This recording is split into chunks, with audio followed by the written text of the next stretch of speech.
예,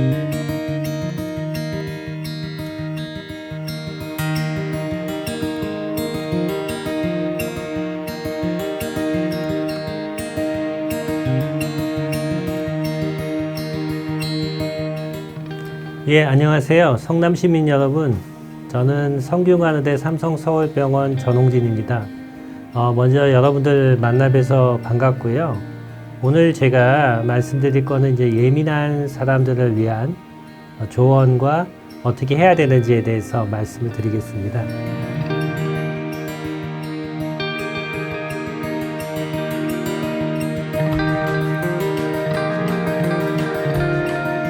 예민한 분들은 뭘까 이제 생각을 해보면은 다른 사람의 말투나 표정에도 민감하기 때문에 이렇게 대인관계하고 서로 이야기를 할 때 굉장히 좀 위축이 되는 분들이에요. 그것뿐만이 아니고 또 소리에도 민감해서 이제 위층에서 쿵쿵거리면은 왠지 막 나보고 하는 것 같기도 하고 밤에 잠도 안 오고 이제 그런 특징도 있고요. 또 이게 시각적인 자극에도 민감해가지고 밤에 스마트폰 보면은 밤을 꼴딱 새기도 하고 이제 그런 분들입니다.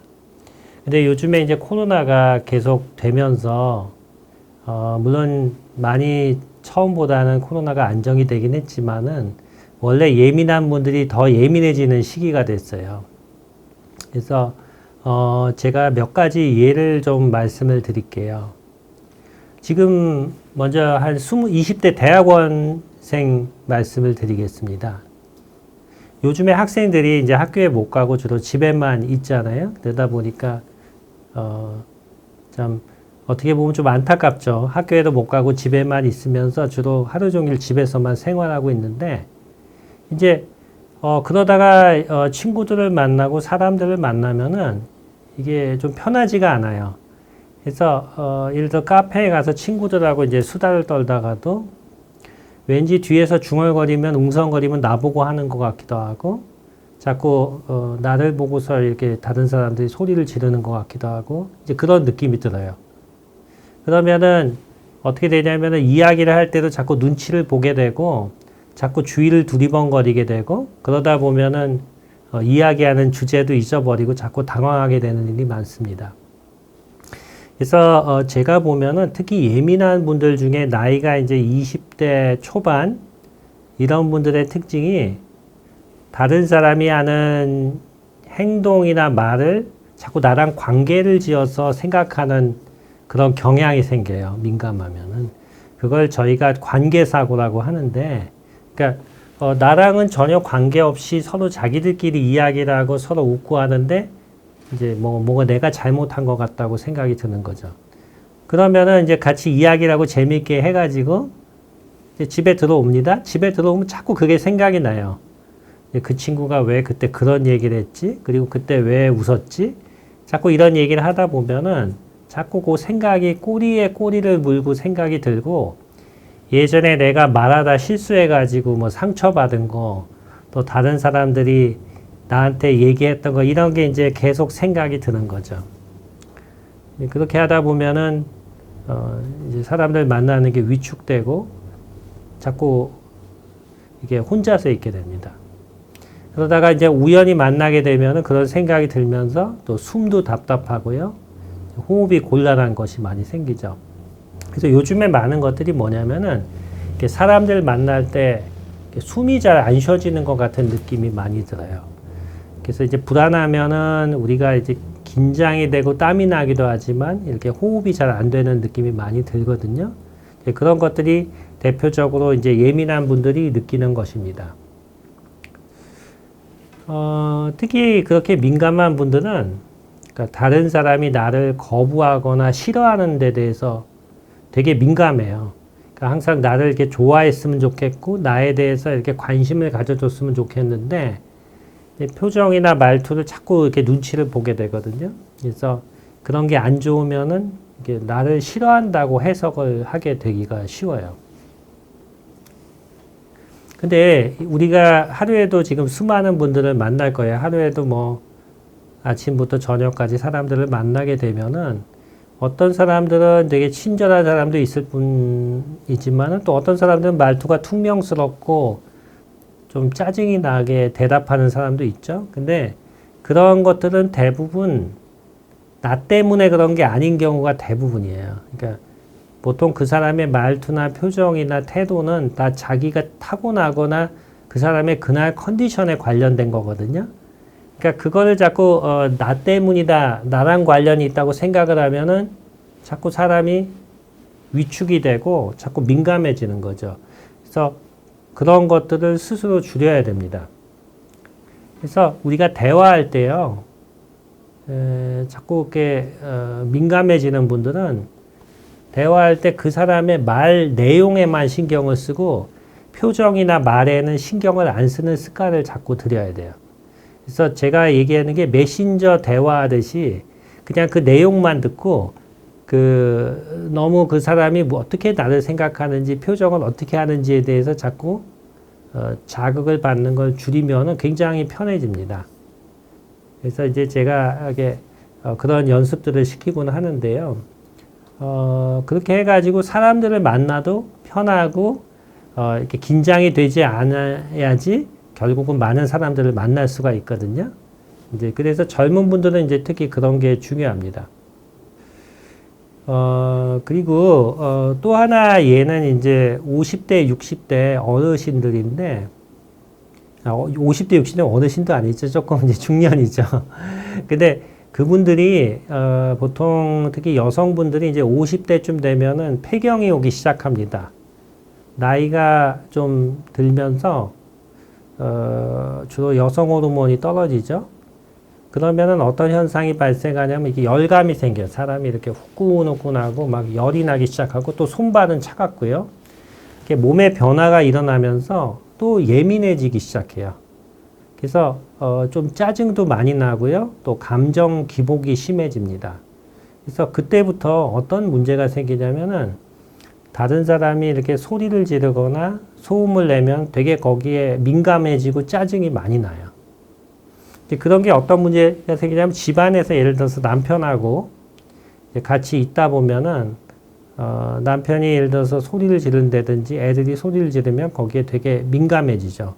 그렇게 되면 그 자극 때문에 밤에 잠이 안 오는 경우가 아주 흔해요. 밤에 잠이 안 오고 이제 밤을 새게 되면은 다음날 이제 피곤하고 아무것도 하기가 싫죠. 그래서 예민해지고 피곤해지면 어떤 일이 생기냐면은 주로 내가 예전에 하던 일들을 자꾸 반복을 하게 돼요. 그래서 요즘 같은 이제 코로나 시기에는 자꾸 이렇게 확인을 하거나 체크를 하는 그런 습관들이 많아지게 돼요. 그래서 예를 들어서 문단속을 체크한다든지 그 다음에 내가 뭐 혹시나 뭐 이렇게 손에 오염이 됐을까봐 자꾸 확인한다든지 자꾸 씻는다든지 이러한 것들이 이제 생기게 됩니다. 그래서 예를 들어서 가스불이라든지 문단속이라든지 이런 것들을 너무 많이 걱정을 하면은 거기에 쏘는 에너지가 많아지죠. 그래서 다른 일들을 하지를 못하게 돼요. 집안일도 하지 못하고 하루 종일 누워있게 되기가 쉽죠. 그래서 제가 이럴 때 말씀드리고 싶은 거는 이런 폐경기나 50대 고쯤에서 이제 걱정이 많아질 때는 내가 하는 행동들을 갖다가 미리 조절을 해야 돼요. 그래서 하루에 손 씻는 횟수도 좀 조절을 하고 그 다음에 또 가스불도 한 번 정도만 확인하고 두세 번 확인하지 말고 그러니까 계속 확인을 하고 체크하는데 시간이 너무 많이 되니까 그것을 줄이는 것이 도움이 됩니다. 제가 본 분들 중에서는 어떤 분들이 많냐면은 여기저기 아픈 것 중에 제일 많은 게 이제 이 두통이에요. 머리가 아픈 게 많죠. 여러분들 이거 보시는 분들 중에서 아마 두통 있으신 분들 많을 텐데 머리가 아픈 두통 중에 대부분은 긴장성 두통이라는 것이에요. 그래서 여기 머리가 이렇게 띠를 두르듯이 꽉 조이는 이런 식의 두통이 제일 흔하죠. 아마 여러분들 한 번쯤은 다 경험해 봤을 거예요. 그래서 스트레스 받거나 긴장하게 되면은 특히 이 머리가 조이는 형태의 두통이 생기는데 이걸 긴장성 두통이라고 합니다. 이것이 이제 생기면은, 이게 내가 혹시 머리 안에 무슨 혈관이 잘못되는 것이 아닌지, 아니면은, 머리 안에 무슨 중풍이 오는 것이 아닌지 걱정이 되죠. 근데 이렇게 띠를 두듯이 아픈 두통은 실제 머리 속의 문제가 아니고, 우리 여기 근육이 긴장하는 거예요. 여러분들 그 서유기 보면은, 삼장법사가 손오공한테 이제 말 안 들으면 주문을 외우면 딱 이게 쪼여지잖아요. 딱 그겁니다. 그래서 두피의 근육이 긴장하는 거고 실제 머릿속에는 아무 이상이 없는 경우가 99.9%예요. 그래서 그럴 때는 예민한 분들은 여기 머리하고 요 목의 근육을 풀어주고 마사지를 해주는 것만 해도 많이 좋아지거든요. 일단 그렇게 되고요. 그 다음에 또 많이 아픈 게 어떻게 많이 아프세요? 요 목 많이 아프시죠? 요 목하고 이 어깨. 근데 그것도 우리의 마음의 문제하고 관련 있는 경우가 많아요.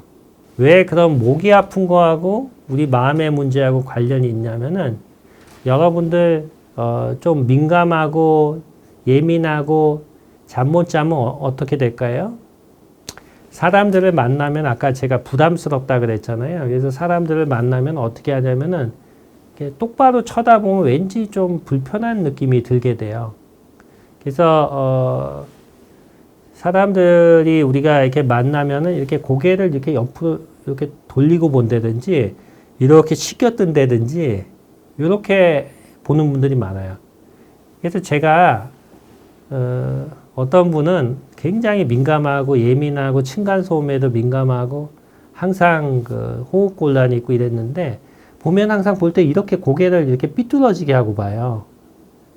그래가지고 고개가 이렇게 옆으로 한 15도 정도 이렇게 삐뚤어졌는데 좀 똑바로 보시면 어떨까요? 하면 똑바로 보면 불편해요. 이렇게 보면 불편하고 이렇게 봐야 편해요.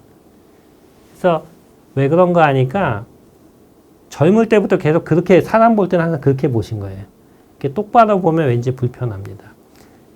눈을 맞추면 불편하고 똑바로 보면 불편하니까 항상 그런 자세로 보게 된 거예요. 그러니까 여기 목에 디스크가 오고 어깨에 무리가 가고 이런 데가 다 아프신 거죠. 제가 이야기할 때도 지금 똑바른 자세인지 모르겠는데 이 어깨 중간에 머리를 두고서 이 어깨가 머리 중간에 이게 딱 십자 형태로 되듯이 정확하게 하고 이야기를 하고 컴퓨터를 하고 텔레비전을 보면은 여러분들 상당히 많이 통증이 줄어들어요. 그것도 한번 노력해 보시면 좋고요.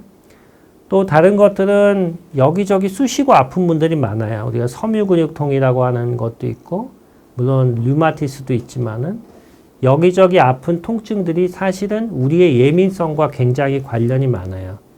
그러니까 실제 통증이 있더라도 이게 사람이 민감하면은 굉장히 많이 증폭이 된다는 거죠. 그래서 제가 이제 본 분 중에서는 어떤 분이 있었냐면은 예를 들어서 우리가 이 옷이 피부에 닿는 느낌을 인식을 못 하잖아요. 항상 그거를 인식을 합니다. 온 몸의 감각을요. 그러니까 이런 데가 항상 불편해요.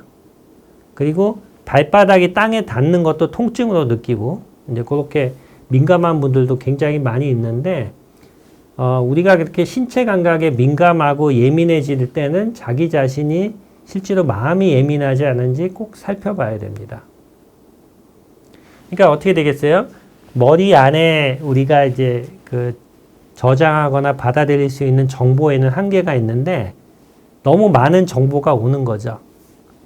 사람들 만나면 그 사람의 이야기뿐만 아니고 말투, 표정, 이런 거에 신경 쓰고 우리가 입고 있는 옷에 다 그 신체 감각에 신경을 쓰고 또 두통이 오고 온몸이 아프니까 이 머리 안에 하도 그 과부하가 들어오는 거예요. 여러 가지 인풋이 들어오니까 결국은 너무 많은 자극들이 우리 머리 안에 들어오면 머리가 복잡해지기도 하지만은 우리 몸을 각성을 시킵니다. 우리 몸에 이렇게 긴장을 증가시켜요. 그러니까 우리 몸에 힘이 딱 들어가요. 힘이 딱 들어가고 항상 긴장 상태로 되면 어떻게 될까요? 딱 힘이 들어가고 긴장이 되면은 우리 몸이 여러분들 힘을 한번 줘보실래요? 팔다리에 힘을 꽉 주고 힘을 딱 줘보세요. 그럼 어때요? 힘을 딱 줬다 한번 풀어보세요. 힘을 강하게 줬다가 딱 풀면은 몸에 피가 좀 없어졌다가 이렇게 다시 흐르는 느낌이 들면서 약간 저린 느낌도 들고 그러실 거예요. 우리가 힘을 주면은 우리 몸의 안에 혈관이 그 근육에 의해서 눌려가지고 피가 제대로 흘러 들어가질 않습니다. 그러니까 팔다리에 힘이 들어가면 온몸이 저리게 되고 팔다리가 차갑게 되는 거예요. 그럼 팔다리에 있던 피는 어디로 갈까요? 쭉 모여서 가슴으로 오죠. 그러니까 심장이 두근두근 거리는 거죠. 그러니까 우리 몸의 긴장이 우리 몸의 팔다리도 저리게 만들고 심장도 두근거리게 만들고 머리에도 과부하를 일으켜서 잠을 못 자게 만드는 거죠. 예전에는 우리가 이제 뭐 5, 60년대 지금부터는 4, 50년 전에는 스마트폰도 없었죠. 텔레비전도 여러분들 낮에는 방송도 안 했어요. 그리고 뭐 그렇게 자극이랄 게 별로 없었죠. 그때는 이렇게 과부하가 걸려도 문제가 없었지만은 지금 뭐 시시때때도 스마트폰에 자극이 오기 때문에 쉽게 이런 일이 생기게 됩니다. 그래서 이럴 때는 내가 온몸이 좀 이렇게 긴장하고 있고 또 예민해지고 막 머리도 아프고 이럴 때는 내가 큰 병이 있지 않을까 이런 건강 염려를 하게 됩니다.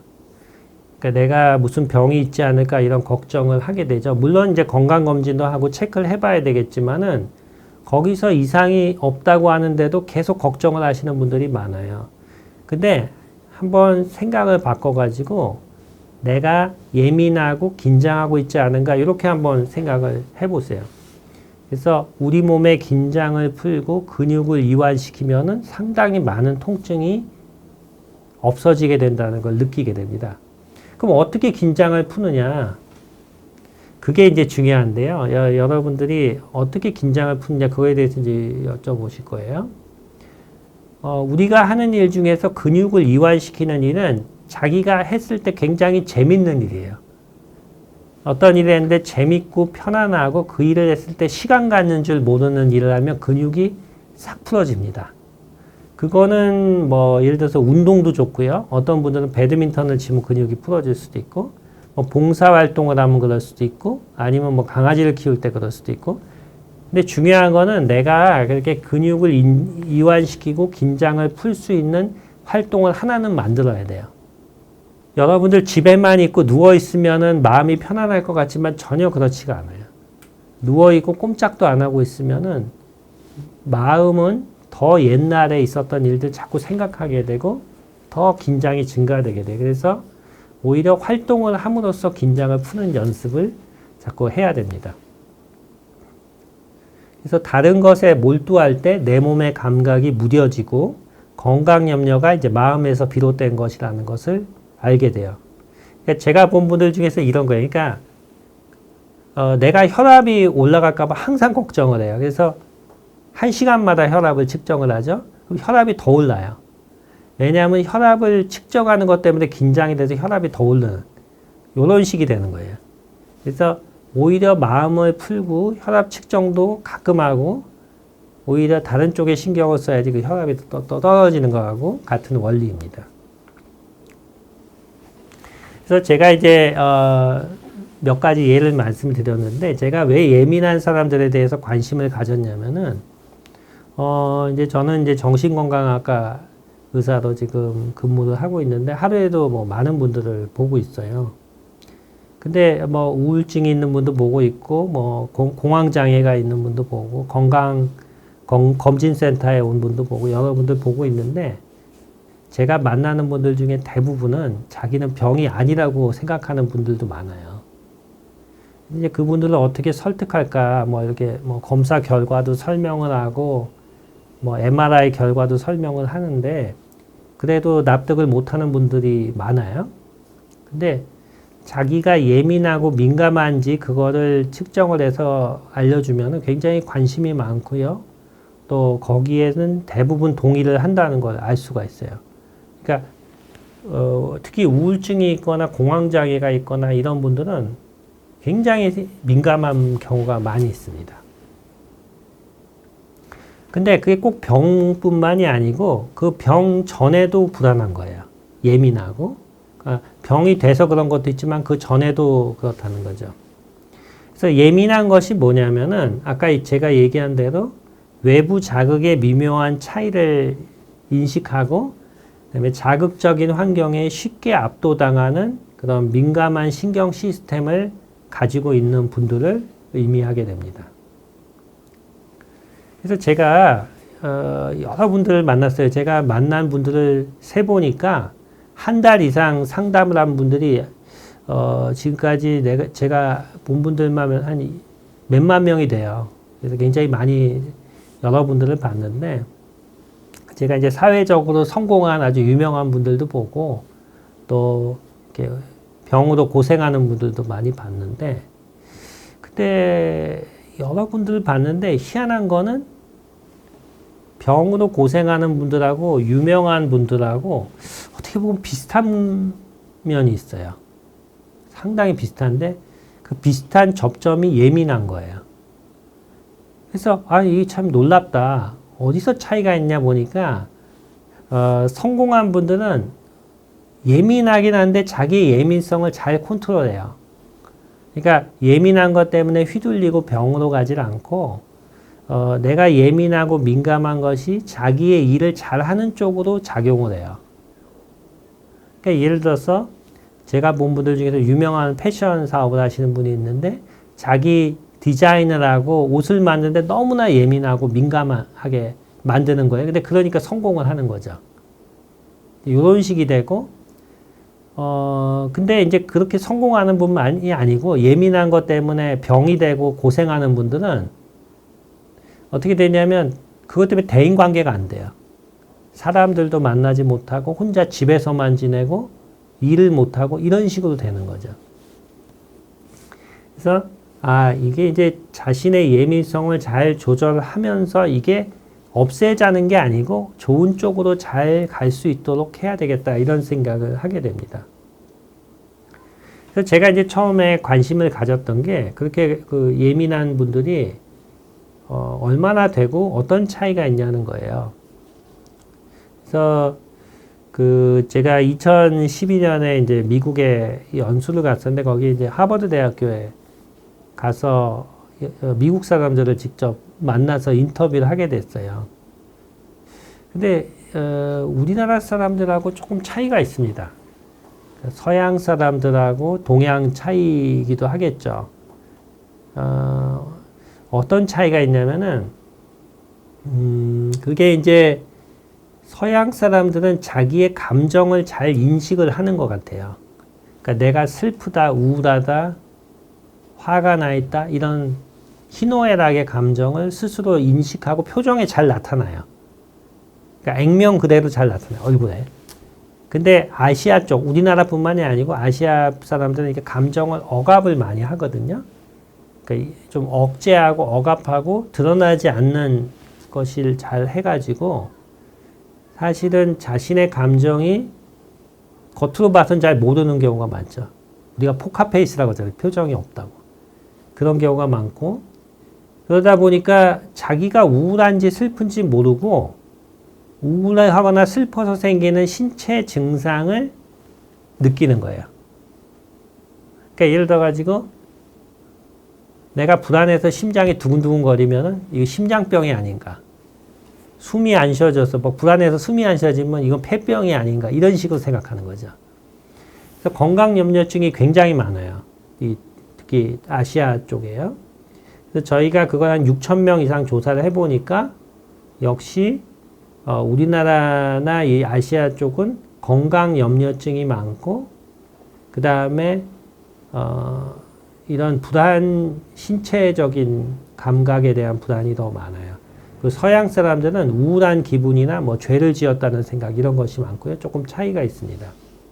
그래서 이제 제가 좀 말씀을 드리자면은 그런 동양과 서양 간의 차이도 있기 때문에 우리가 신체 감각에 더 민감한 것이 예전부터 그렇게 이제 교육을 받고 또 그렇게 익숙해진 거하고 관련이 있습니다. 그러면은 우리가 생각해 봐야 될 거는 예민하고 민감한 분들이 얼마나 되냐면 우리나라 사람 한 10명에 한두 명은 될 정도로 많습니다. 그러면서도 아까 사회적으로 성공하고 잘 지내는 분들이 있잖아요. 어떤 분들은 힘든데 그 차이에서 제일 중요한 게 트라우마라는 거 있습니다. 트라우마라는 거 들어보셨을 거예요. 아마 지금 언론에서도 많이 나오고. 그러니까 어떤 거냐면은 정신적 충격을 준 사건을 경험하고 겪는 심리적 외상이라고 할 수가 있죠. 그러니까 평소에 이렇게 좀 예민하고 민감한 분들이 그 트라우마를 겪고 나면 그 일을 계기로 해서 쫙 올라가는 거예요. 이 예민성이. 그러다 보면은 어떨 때는 우울증이 오고 불면증이 올 수도 있고 또 공황장애가 올 수도 있고 이렇게 되는 거죠. 원래는 어느 정도는 관리를 하고 있었는데요. 그러면 우리가 겪는 그런 트라우마 중에서 가장 흔하면서도 중요한 게 뭘까요? 여러분들도 아마 여러 가지 살면서 트라우마를 경험했겠지만 가장 흔한 트라우마는 상실입니다. 상실. 영어로는 로스라고 하는데요. 내 주위에 가족, 친구, 지인이 돌아가시는 거예요. 그게 가장 큰 트라우마가 됩니다. 그러니까 그것도 갑자기 뭐 어떤 이유든지 그렇게 됐을 때 우리는 큰 상실을 겪게 되고 이제 그것이 문제가 되죠. 그 이외에도 어떤 경우가 있냐면 뭐 재산을 갑자기 잃는다든지 직업을 잃는 것도 트라우마가 될 수가 있고요. 제가 요즘 많이 보는 것에는 반려동물이 죽고 나서 트라우마를 겪는 분도 많이 보게 돼요. 거의 가족처럼 굉장히 힘들어 하거든요. 그런 것을 겪음으로써 이제 이 민감해지기 시작하는 거죠. 그래서 우리가 이런 트라우마를 어떻게 잘 겪고 넘어갈 수 있을까에 대해서 생각을 해보려면은 트라우마의 종류에 대해서 좀 생각해 봐야 되는데, 어떤 것은 여러분들이 피할 수 없는 것도 있어요. 그러니까 아예 가지고 태어난 것도 있어요. 그건 도대체 뭐냐? 거기서 이제 거기에 대해서 실험을 해본 분들이 있다는 거예요. 여기 아기 키우시는 분들이 있을지 모르겠는데, 한두 살짜리 아이가 뭐 이제 겨우 걸음마 해가지고 돌아다니잖아요. 그 아이한테 뱀 모양의 인형을 갖다가 아이한테 장난감으로 주면서 가지고 놀라고 하면 애가 어떻게 될까요? 여러분들 그런 실험을 한 사람이 있었습니다. 그러니까 고무 인형인데 이게 뱀같이 생겼죠. 그럼 아이가 보고 놀래요. 근데 아이가 한번 보면은 아이가 실제 뱀을 본 적도 없고 뱀을 물린 적도 당연히 없겠죠. 근데도 뱀이나 거미나 이런 걸 보면은 무서워하고 피한단 말이야, 아이가. 그래서 어떤 것들은 사람이면 누구나 무서워하는 그런 것들도 있어요. 그래서 경험하지 않았지만은 그렇게 무서워하는 것들도 있고, 그거 이제 우리가 선천적인 그런 트라우마라고도 하는데, 주로 뱀이나 쥐나 거미나 이런 걸 무서워하는 것들은 사람이면 누구나 가지고 있고, 사람뿐만이 아니고 동물도 가지고 있어요. 그런 것들은. 그런 것도 있고, 어떤 것들은 자기가 경험했지만 기억하지 못하는 것도 있어요. 내가 경험했는데 전혀 기억하지 못하는 거는 어떤 게 있냐면 너무 어릴 때 경험해서 기억하지 못하는 것도 있고, 그러니까 예를 들어서 여러분들이 유치원을 기준으로 해서 유치원 때보다 더 어린 나이에 경험한 거는 기억을 못하게 됩니다. 아주 어린 나이에. 아니면은 너무 놀랬을 때도 그것을 기억하지 못하게 돼요. 너무 놀라고 화가 났을 때도 기억을 못하게 되는 경우가 있고요. 또 경험했고 기억하는 여러 가지가 있습니다. 근데 그 중에서도 어떤 게 제일 문제가 되냐면은, 우리가, 경험을 했는데도 기억하지 못하고 이게 왜 불안이 오는지 모르는 그런 형태의 트라우마가 굉장히 큰 영향을 더 힘들게 만드는 거예요. 그러니까 예를 들어서 내가 지금 불안하고 갑자기 막 불안이 몰려오는데 왜 그런지 모르고 계속해서 불안할 때 사람은 더 이제 힘들어 하게 되는 거죠. 그래서 저희가 이제 거기에 대해서 연구를 해봤는데 우리나라 사람 100명 중에 6명은 이유도 없이 계속 불안이 이렇게 몰려오는 그런 불안 발작을 경험을 하고 있다고 합니다. 그러니까 상당히 많은 수가 그런 불안을 경험을 하고 있는 거죠. 그 불안에서 아까 이제 기억을 못하는 게 있다고 했는데 그 중에서도 대표적인 것이 재경험이라는 것입니다. 재경험, re-experience라고 해요. 여러분들이 어릴 때나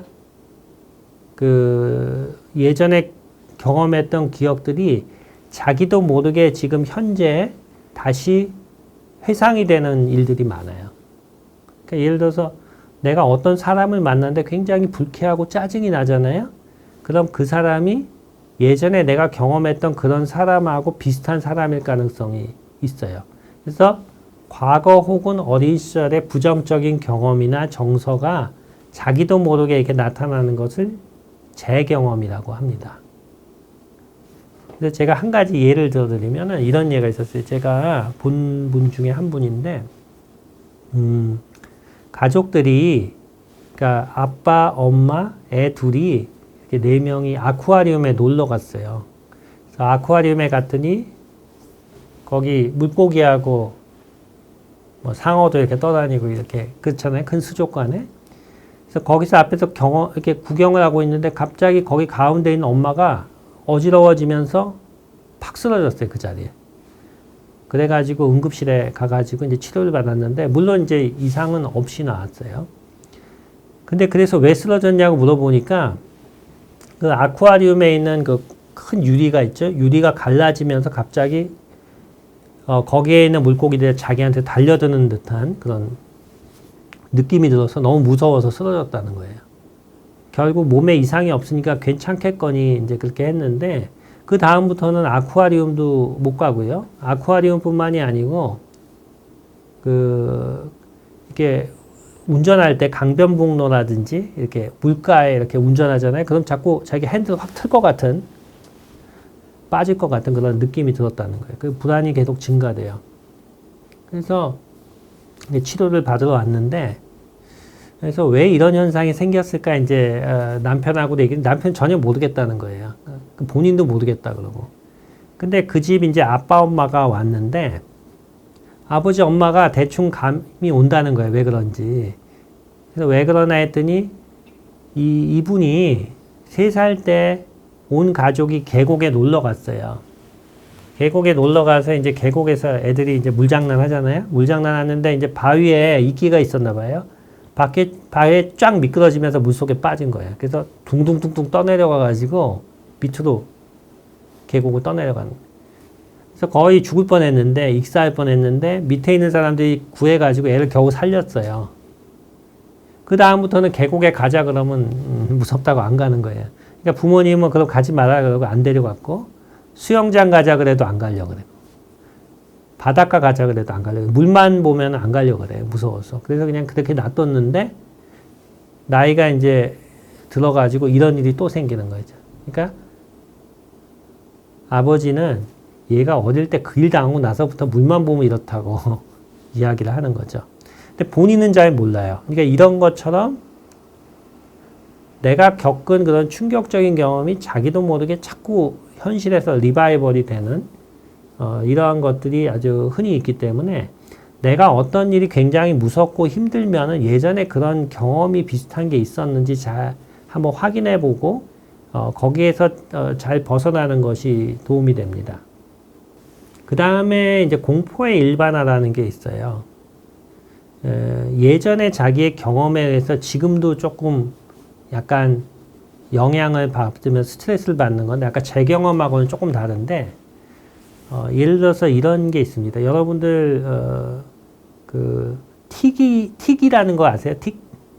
여러분들 아마 틱에 대해서 아실 거예요. 틱이라는 것이 이제 보통 어린아이들이 많이 하는 건데 이렇게 어떤 행동이나 소리를 반복적으로 하는 겁니다. 가장 흔한 건 이렇게 물개 소리를 내는 거예요. 이렇게 이런 소리를 낸다든지요. 아니면은 꺽꺽 하기도 하고, 고개를 이렇게 하기도 하고, 이렇게 끄덕끄덕 하기도 합니다. 이런 반복적으로 하는 것을 이제 틱이라고 하거든요. 근데 어릴 때 많이 있어요. 그러다가 상당히 많은 수는 저절로 없어져요. 어른이 되면 한 90% 이상은 없어져요. 물론 안 없어지는 사람도 당연히 있습니다. 제가 본 분들 중에서 이제 어릴 때 틱이 있었는데, 자기도 모르게 자꾸 틱을 하니까, 이제 부모님이 보니까 이게 자꾸 소리 지르고 이렇게 시끄럽잖아요. 그러니까 부모님이 이제 야단을 치는 거예요. 너 당장 그만하지 못해! 막 소리를 질러요. 그럼 얘가 이제 무서워서 딱 안 합니다. 근데 그게 없어진 게 아니고 참는 거예요. 근데 집에 가서 더 해요. 계속 꺽꺽거리고 있는 거죠. 근데 학교에 갔는데 학교에서 선생님이 자꾸 얘가 시끄럽게 하니까 막 뭐라 그러지? 애들은 자꾸 흉내를 내는 거예요. 막 물개 소리 내면서 따라다니고. 그러니까 애가 학교에 가기를 싫어해요. 아주. 가기 싫어하고 친구들하고 사귀기도 싫고 막 짜증나고. 근데 이제 어른이 됐는데 틱은 저절로 다 없어졌는데 사람 만나는 걸 너무 싫어해요. 사람 만나기 싫고 사람만 만나면 자기가 놀릴 것 같고 이제 그런 생각이 드는 거죠. 그러니까 예전에 자기 틱 때문에 놀렸던 친구들하고 지금 사람은 전혀 다른데 이게 연관이 돼서 지금 사람들을 만나지 않고 피하는 이런 현상들이 또 있을 수가 있습니다. 이것도 많이 보는 거예요. 그래서 자신이 과거의 경험 때문에 지금 이런 문제가 생기는지 한번 생각해 봐야 됩니다. 그래서 제가 말씀드리고 싶은 것 중에 하나는 그러면은 왜 이런 일이 생기느냐? 그게 우리 뇌하고 관련이 있습니다. 아까 제가 뇌에 과부하가 생기면은 이런 예민한 게 더 심해진다 그랬잖아요.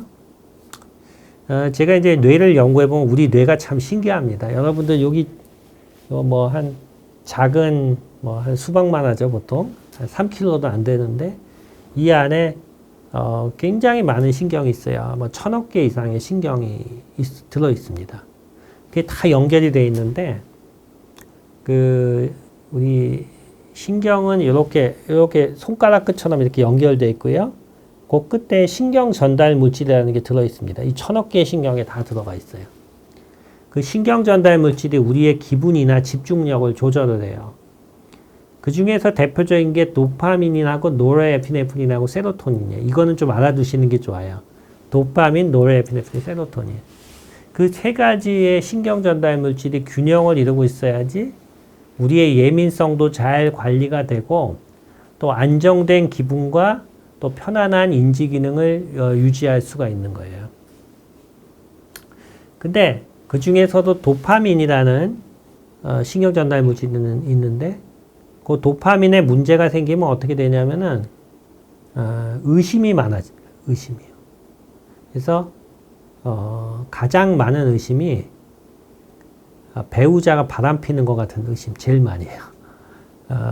자꾸 의심스러워서 핸드폰도 뒤져보고 싶고 옷도 확인하고 싶고 이제 그렇게 되는 거죠. 그 가정의 평화가 깨지는 경우가 많은데 예를 들어서 이런 거예요. 그 도파민이 불균형이 일어나는 병 중에 대표적인 게 파킨슨병이라는 게 있습니다. 여러분들 본 적 있으세요? 어르신 주위에도 많이 있을 텐데 이렇게 손을요 이렇게 돈 세듯이 떱니다. 이렇게. 그리고 걸음걸이도요 약간 그 오리걸음 같이 앞으로 이렇게 종종 걸음으로 걸어가요. 그래서 보면 금방 알 수가 있는데 그렇게 되기 전에 도파민의 변화가 생기거든요. 이게 도파민의 변화가 생기는 병이에요. 근데 파킨슨병이 처음에 손이 이렇게 떨리고 이렇게 걸음 걷기 전에 의심을 되게 하게 돼요. 처음에 이제 오는 거는 저희한테 자꾸 부인이 바람핀다고 오는 거예요. 근데 실제로는 아닌데 자꾸 의심을 해가지고 보면은 또 그런 병이 있는 경우도 있고요. 제가 꼭 말씀드리고 싶은 것 중에 식욕 억제제가 있습니다. 식욕 억제제. 살 빼는 약 있죠? 살 빼는 약 중에 일부 그 각성제 성분의 살 빼는 약은 이 도파민을 불균형을 일으켜서 그런 증상을 유발할 수도 있어요. 그래서 주의를 해야 됩니다.